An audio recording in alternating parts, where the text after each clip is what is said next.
महाभारत में उल्लेखित पांडवों की राजधानी इंद्रप्रस्थ संभवतः इसी स्थान पर थी। खुदाई के दौरान यहाँ मिले बर्तनों के अवशेषों से किले के आसपास पांडवों की राजधानी होने की बात को बल मिलता है। इस पुराने किले के अंदर बसी है एक प्राचीन राजधानी।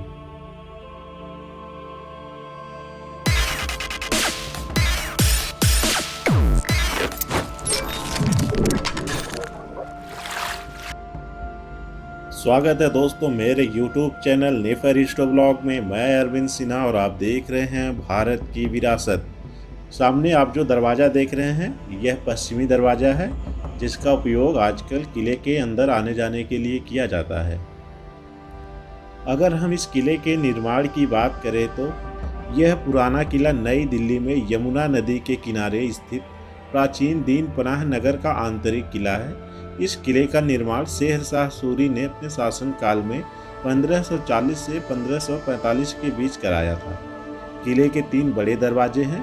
इसके अंदर एक मस्जिद है जिसमें 2 तलीय अष्टभुजी स्तंभ है।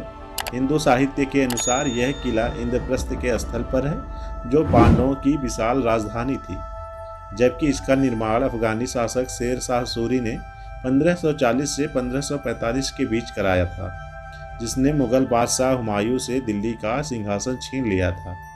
ऐसा कहा जाता है कि मुगल बादशाह हुमायूं की इसी किले के नीचे गिरने के कारण दुर्घटनावश मृत्यु हो गई थी। सामने आप जिसे देख रहे हैं लाल बलुआ पत्थर और सफ़ेद संगमरमर से बनी यह इमारत किला ए कुहाना मस्जिद है। यह किला परिसर में सन 1541 में बनाई गई मस्जिद किला ए कुहाना 2 बादशाहों से रिश्ता रखती है। इसके निर्माण में दोनों का योगदान रहा है। शेर शाह सूरी ने इसका निर्माण अपने निजी इस्तेमाल के लिए किया था, हालांकि यह तामीर होना शुरू हुई हुमायूं के दौरान। इस पर कुरान शरीफ की सूरतें अंकित है। यह इंडो इस्लामिक स्थापत्य शैली का एक बेहतरीन नमूना है। एकल गुंबद वाली मस्जिद 5 दरवाजों में बड़े पैमाने पर घोड़े की नाल के आकार के समान मेहराबें बनाई गई हैं। इसे मुख्य रूप से जामी मस्जिद कहा जाता है, जिसका निर्माण शुक्रवार की नमाज के लिए खुद राजा और उसके दरबारियों के लिए किया जाता था। हम आपको इस गेट के नक्काशी को दिखाएंगे और इस पे जो पत्थर इस्तेमाल किए गए हैं उसको हम दिखाने की कोशिश करेंगे। यहाँ पर आप देखिए लाल बलुआ पत्थर और सफ़ेद संगमरमर का कितना बेहतरीन कॉम्बिनेशन से डिज़ाइन बनाई गई है। एक अलग ही इसकी डिज़ाइन देखने को आपको मिलती है। ये अंदर का हिस्सा आप देख रहे हैं, जहाँ पर राजा और दरबारी आकर नमाज अदा किया करते थे हर शुक्रवार के दिन। आप इसके अंदर की डिज़ाइन देखेंगे, इसमें 2-3 कलर का इस्तेमाल किया गया है, जिसमें लाल, नीला कलर और सफ़ेद संगमरमर और काला संगमरमर का इस्तेमाल करके इस पूरे डिज़ाइन को बनाई गई है, इस पूरे आकृति को बनाई गई है। मैं आपको जूम करके दिखाने की कोशिश कर रहा हूँ। आप देखेंगे कितनी बेहतरीन तरीके की नक्काशी की गई है इस पे, जैसा कि मुगलों की और भी इमारतों में नक्काशियाँ देखने को मिलती हैं। यह गुंबद आप देख रहे हैं, इसकी जो नक्काशी और कलाकारी आप देख सकते हैं, इस पे कुछ आकृतियाँ बनाई गई हैं और साथ ही इसके चारों तरफ आप एक जो मंदिर का डिज़ाइन होता है सेम उस पैटर्न पे बनाया गया है इस पूरे गुंबद को। इसीलिए हम इसे इंडो इस्लामिक स्थापत्य का एक बेहतरीन नमूना मानते हैं।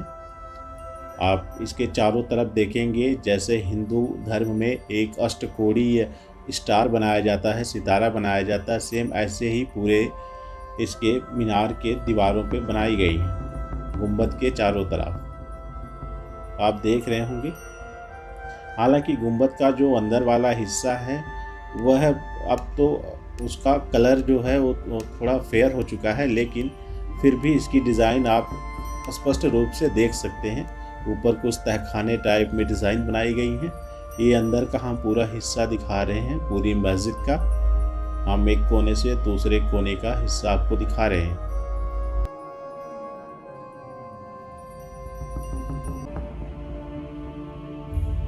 वैसे तो यह किला राजा महाराजाओं के समय में एक निवास स्थल था, लेकिन अब यह मात्र एक कपल निवास स्थल बन चुका है। इसका कारण है यहाँ किले के अंदर बनी बहुत सारी सुरंगें, और यह सुरंगें दिल्ली में लड़के लड़कियों के लिए सबसे सुरक्षित स्थान माना जाता है रोमांस का। इसीलिए यहाँ पर सबसे ज़्यादा कपल्स की भीड़ होती है। आप यहाँ पर किसी भी एक सुरंग में जाएंगे तो सब में एक न एक कपल आपको ज़रूर देखने को मिलेंगे। मैं जब इस वीडियो को शूट कर रहा था तो गलती से एक कपल्स का वीडियो शूट हो गया था। उन्होंने रिक्वेस्ट किया कि सर प्लीज़ इसको आप डिलीट कर देना, इसीलिए मैं इसे डिलीट कर दिया हूँ ताकि उनको दुख ना हो कि मैं इस वीडियो को अपलोड कर दिया।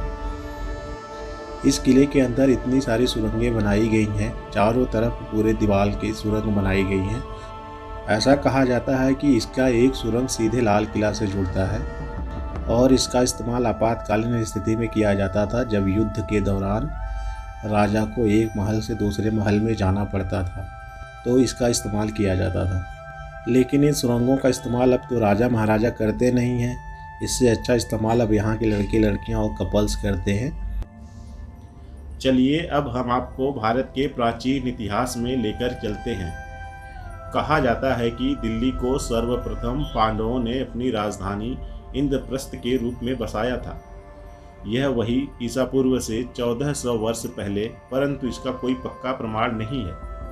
आज दिख रहे पुराने किले के दक्षिण पूर्वी भाग में सन 1555 में परीक्षण के लिए कुछ खंदक खोदे गए थे और जो मिट्टी के पात्रों के टुकड़े आदि पाए गए वे भारत की कथा से जुड़े अन्य स्थलों से प्राप्त पुरावस्तुओं से मेल खाते हैं, जिससे इस पुराने किले के भूभाग को इंद्रप्रस्थ रहे होने की मान्यता को कुछ बल मिलता है।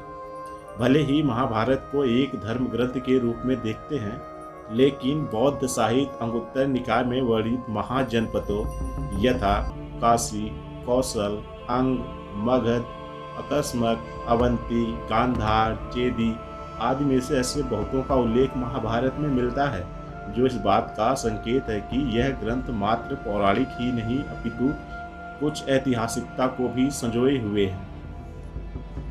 आर्कियोलॉजिकल सर्वे ऑफ इंडिया के पुरातात्विक प्रमाण की बात करें तो पुराने किले की पूर्वी दीवार के पास दोबारा खुदाई सन 1969 से 1973 के बीच की गई थी। यहाँ से महाभारत कालीन मानव बसावट के कोई प्रमाण तो नहीं मिले, लेकिन मौर्य काल से लेकर आरंभिक मुगल काल तक यहाँ का भूभाग मानव बसावट से पूरी तरह परिपूर्ण रहा। ऐसे प्रमाण मिलते गए हैं जिससे काल विशेष के सिक्के, मनके, मिट्टी के बर्तन, पक्की मिट्टी की मूर्तियाँ और प्रतिमाएं, लिपि युक्त मुद्राएं आदि यहाँ से प्रमुख मिले हैं, जो पुराने किले के संग्रहालय में प्रदर्शित किया गया है।